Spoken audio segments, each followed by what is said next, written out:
Bocah gemuk ini karena belum sarapan. Jadi dia memutuskan menelan matahari.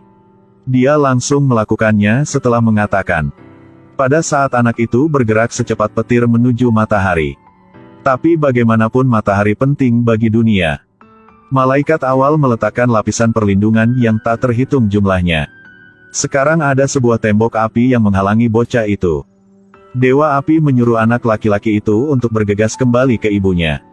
Kalau tidak, dia akan memberinya pelajaran. Tetapi bocah itu tidak mau mendengarkannya. Dia menggosok perutnya yang gemuk dan mengatakan dia lapar. Berbicara dengan lembut, tapi tidak patuh. Jadi harus menggunakan kekuatan kekerasan untuk menyelesaikan masalah. Tapi hal yang membuat Dewa Api tak bisa terduga adalah, dia tidak memiliki kekuatan yang cukup untuk melawan bocah itu. Hanya dengan satu gerakannya, juga mengalahkannya. Dewa Api tidak punya pilihan selain melihat bocah itu terbang pergi. Berikutnya adalah Dewa Air. Tapi sekarang dia tidak memperhatikannya. Sekarang di matanya semuanya adalah Dewa Matahari. Ini membuat Dewa Air marah. Dia harus memberi anak laki-laki yang berani memandang rendah dia pelajaran. Tapi tidak menemukan bahwa dia telah diikat oleh bocah itu. Hanuman terus terbang ke arah depan. Setelah beberapa saat, dia mencapai tempat matahari. Dewa Matahari sangat terkejut ketika ada yang datang ke sini. Bagaimana seorang anak laki-laki dapat menahan panasnya matahari? Tapi tidak menunggu dia selesai berpikir. Bocah itu langsung berubah menjadi beberapa kali lebih besar. Lalu pegang matahari di tangan. Langsung membuka mulutnya dan menelan matahari ke perutnya. Tepat saat ini, di bagian lain dunia karena kehilangan cahaya matahari juga jatuh ke dalam kegelapan. Tapi itu tidak masalah. Bahwa Hanuman menikmati rasa matahari. Dapat melihat dari ekspresinya bahwa itu lezat. Tapi Dewa Matahari yang malang. Bagaimanapun juga seorang dewa. Tapi ditelan oleh anak laki-laki. Dewa Matahari sangat tidak puas. Jadi dia menggunakan kekuatan sucinya untuk membakar anak laki-laki. Tapi tidak peduli seberapa keras dia mencoba. Dari luar melihat ke dalam.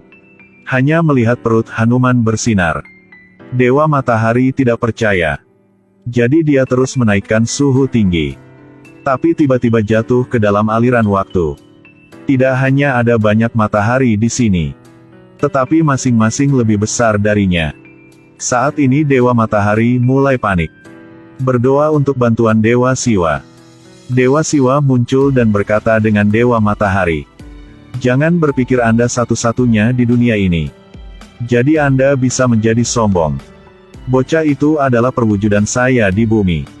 Makan Anda agar Anda bisa mengerti kesalahan Anda. Ini adalah kata-kata Dewa India. Biasanya melalui pendidikan. Membuat orang mengerti kesalahannya. Anak ini menelan matahari. Lalu rasakan kelezatannya. Lagi pula, seperti apa rasanya? Tapi anak itu tidak menyadari. Sekarang Kaisar Langit telah datang ke sisinya. Kaisar Langit memaksa anak itu harus memuntahkan matahari keluar. Jika tidak dia akan langsung menghancurkannya. Tapi Hanuman menolak. Bagaimanapun, dia sudah memakannya. Bagaimana bisa memuntahkan? Melihat Hanuman keras kepala. Kaisar Langit hanya bisa mengambil tindakan. Tetapi setelah berjuang Kaisar Langit menemukan. Dia bukan lawan Hanuman. Tidak ada cara yang lain, Kaisar Langit mengeluarkan Vajra. Lalu melemparkannya ke Hanuman.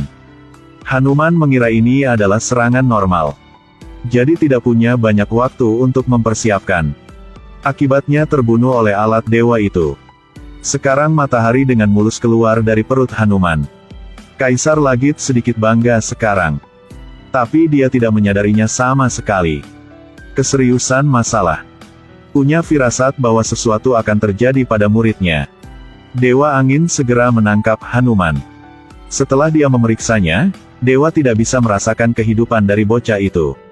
Jadi dia dengan cepat menggunakan kekuatan sucinya untuk menyelamatkan Hanuman. Tapi tidak berhasil. Dewa Angin mengingat kenangan bersama Hanuman.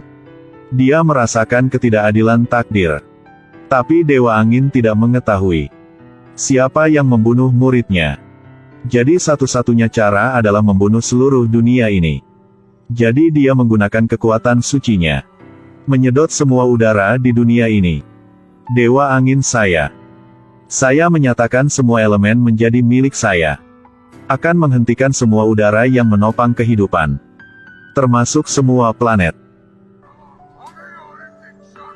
Perintah ini baru saja diumumkan. Semua hewan di bumi mulai mati perlahan. Lalu giliran manusia. Pada saat ini, Resi Narada segera melihat ada yang tidak beres. Segera menemukan Kaisar Langit. Dan memberitahu tentang situasi di bumi sekarang.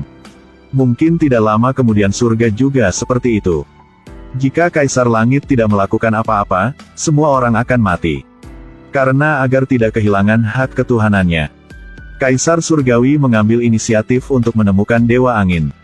Dia mengakui bahwa dialah yang membunuh Hanuman. Tapi dia tidak punya cara untuk menyelamatkan situasi. Jika itu masalahnya, sulit bagi Hanuman untuk hidup kembali.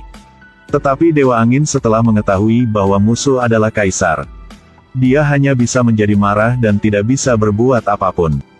Karena posisi Dewa-Dewa Angin lebih rendah dari Kaisar Langit. Jika dia secara aktif menyerang Kaisar, dia akan melakukan kejahatan keji. Oleh karena itu, hanya ada satu cara untuk membalaskan dendam sang muridnya. Yaitu menyerahkan nyawa sendiri. Membuat seluruh dunia menanggung akibatnya. Lalu Dewa Angin bersiap untuk menghancurkan diri sendiri. Pada saat ini, Dewa Siva muncul. Dewa Siwa berkata kepada Dewa Angin. Hanuman adalah inkarnasinya. Penampilan Hanuman. Untuk membangun keadilan dan melenyapkan kejahatan. Tapi ini semua tragedi yang harus dilalui Dewa Angin. Kemudian para dewa mengikuti jalan Siva. Mulai menghidupkan kembali Hanuman. Dewa Angin memasukkan kekuatan sucinya ke dalam tubuh bocah itu. Sama seperti itu, dia berhasil hidup kembali. Tapi tantangan terus berlanjut.